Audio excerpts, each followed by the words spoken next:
You can spend the time over the next 8 months concentrating on the things that you really, really want to get accomplished. And you can focus on that. And you can let all of your peers say, come on, let's go hang out. You can say, yeah, I appreciate it, but you know what? I'm staying the course. Because this course is going to take me somewhere where I want to go, so I can see myself doing the things that I really want to do in life, buying the things I want to buy, living the way I want to live, driving the fly ride I want to drive, doing the things that I want to do, and feel fulfilled in my life.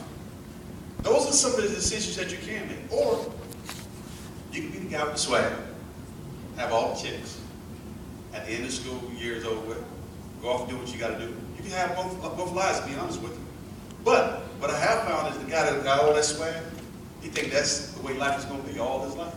He can be 42 years old, still thinking he got swag. Still thinking he has swag. But at the end of the day, bottom line is, it's your decision. It is your choice. And it's also your responsibility and your consequences that you're going to have to deal with. Now, what you see today is a guy that's in motion. You see me play, you may not. Most of y'all probably too young to watch me play anyway, but at the end of the day, 15 years with the Dallas, 13 years with the Dallas Cowboys, 15 years in the National Football League, that's just one part of my life. That's the part that you read about, that's the part that you hear about. Dancing with the Stars is something that you see and read about and hear about. But that's just one part of my life. The reality of the fact is, as a former athlete, the challenges that we all face when we transition from the game is truly trying to identify or reconnect back into society in a real way. See, all of our lives, our careers and work ethics and everything has been orchestrated by somebody. They've already planned it out for us. Well, E, you got to be in, we're going to have running around 8 o'clock, so I got to be there by 7 or whatever it is, just to get prepared to go run. I got to work out and all those kind of things. That's organized that way. But once you retire, guess what that responsibility falls upon? It falls back upon me. Now I had to figure out, what is it in life that I'm going to be very passionate about? What is it in life that's going to get me up every morning and have me having that same old energy and same old focus and same old love for my sport in real life? Well, I'm glad to say I found what I love to do. I have a construction company, also have a real estate development company. People say, well, why construction? Well, there's a land of opportunity in construction. Right now, think about it. 635 is getting tore up, right? 35 north and south is getting tore up, right? Yard is building rail lines from downtown all the way out to DFW Airport, right? If you go to DFW Airport right now, you see a lot of construction going on at DFW Airport, correct? Well, I'm on some of those jobs. I started a business. Something to me, that means to me, something for me, that is going to be a lot more sustaining over time than my football career ever was. Football was just a moment. Today, this year is just a moment in your life. Look way beyond that moment. Figure out what it is that you need to do to extend your life in a way that becomes very productive. And you become very productive in this world because you really do matter. You mean a lot to this country and to what you bring to the table. You guys are dealing with things that I never had to deal with. I left my cell phone in the car for a reason, because I didn't want it to vibrate in my back pocket. But you're dealing with technology right now. Back in the day when I was growing up, we had wireless telephones. We didn't have cell phones. We didn't have two-way pagers. Matter of fact, we barely had color television. We didn't have HD TV. You guys dealing with technology today that affords you the opportunity to get real-time information right then and there. And nobody knows how to do it better than your generation because you're growing up with it. That's right. The question becomes, what are you going to do to take advantage of that opportunity? Or are you going to be naive to think, well, this is the way it's going to be, and somebody sitting next to you is going to be thinking, well, you know what? Here's a business opportunity. If we do this, I don't like this product this way, but if the product was this way, it would be better. So what am I saying? Don't just sit around and look at something and say, this is the way it's supposed to be. If you have a way of changing it and making it better, you have an opportunity to make something happen. Granted, it requires some capital. Therefore, you must have some kind of integrity, and you must have a character that people can buy into. So what does that mean? I can't have too many records. I can't be in trouble too much.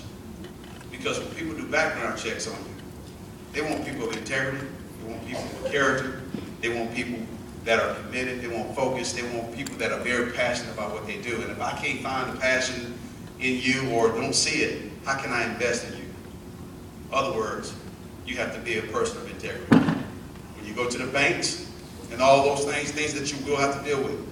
Some of you saying, well, I don't even have a bank account today. That's today. But at some point, do you have a job? How many of you guys have had a job before? That's great. How many of you had a summer job? How many of you guys stayed at home this summer and did nothing? I'm glad you raised your hand. At least he's being honest. But I'm telling him right now, he has an opportunity to make a change. Because any experience that you get in the real world, it translates right back into the classroom. One of the things I found very interesting for me, you notice they said I graduated from the University of Florida. Well, I didn't graduate in 1990 when I was supposed to graduate. I left school early as a true junior to enter the draft. But I went back to school, I ain't gonna say each and every off season, but I went back to school at least 3 off seasons to get my degree. One of the things that I was able to apply was, after 5 years in the National Football League, I had learned how to negotiate a contract. I learned how to deal with business people. I learned so many other areas of marketing and so forth and what it really meant, branding and all those things. So when I went back on campus, guess what? I'm sitting in my classroom and they started to talk about these subjects. School became relevant to me. It became real. It wasn't something that it wasn't just, I was in a classroom and then some grown person was just telling me something. It was like, wow, the book actually opened up. It started to make some sense.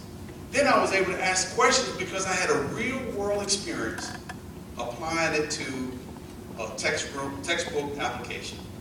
I was able to engage myself and share some of the real world knowledge and experiences that I had with my classmates and with the professor and so forth. So school became fun. It was always challenging, but it became fun. And all I'm saying is working in the real world helps you understand how your education truly can benefit you.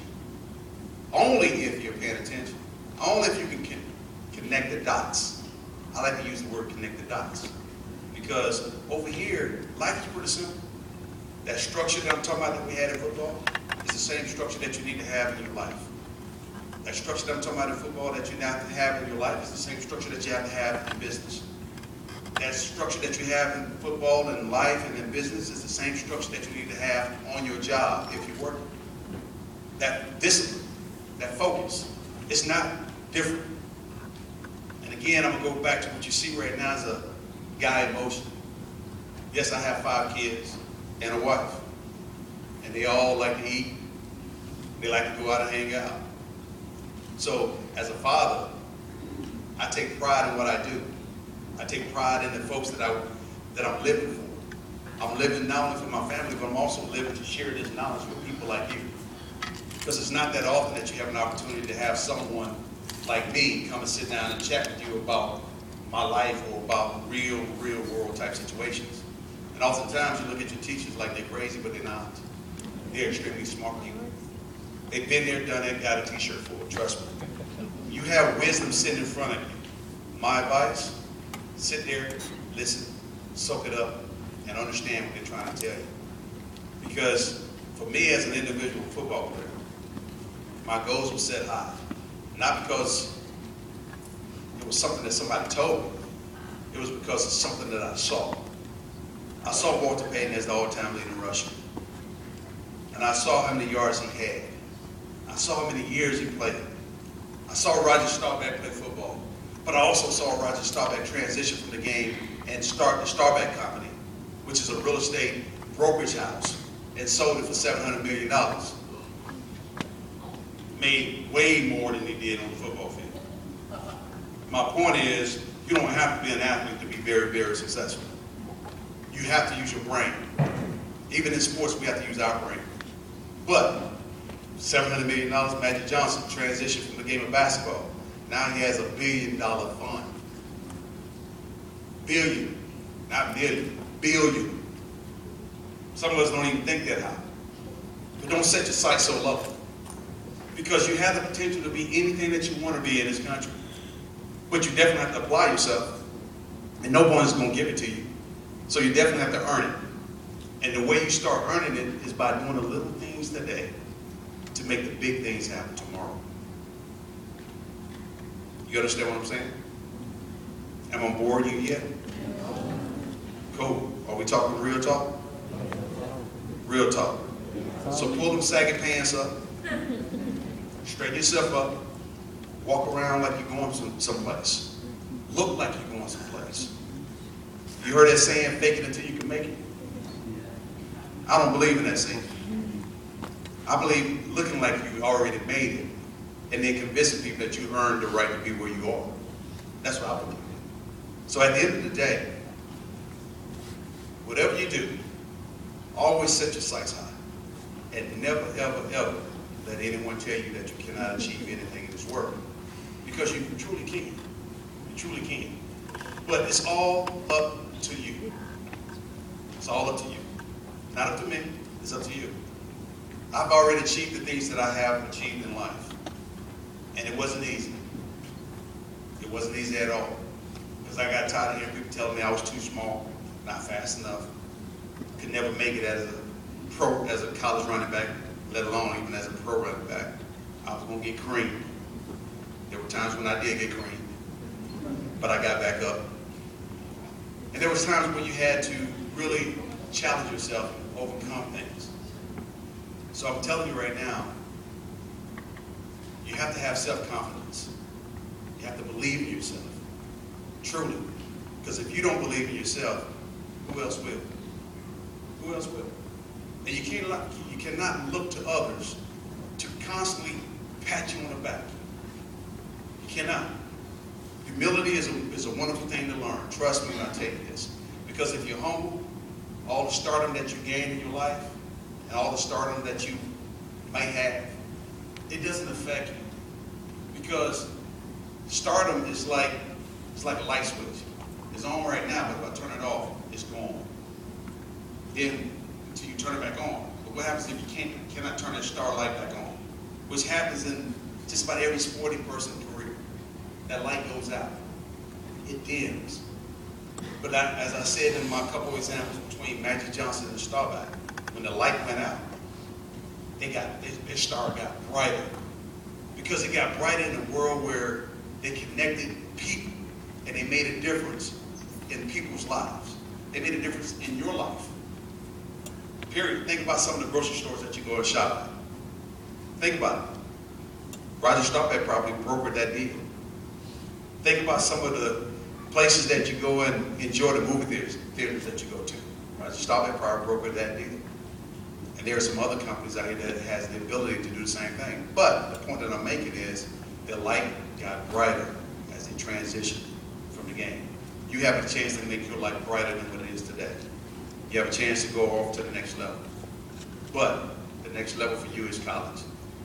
But I'm going to leave you on something very positive, though. Your senior year should be your best year. The reason why is your last year of high school.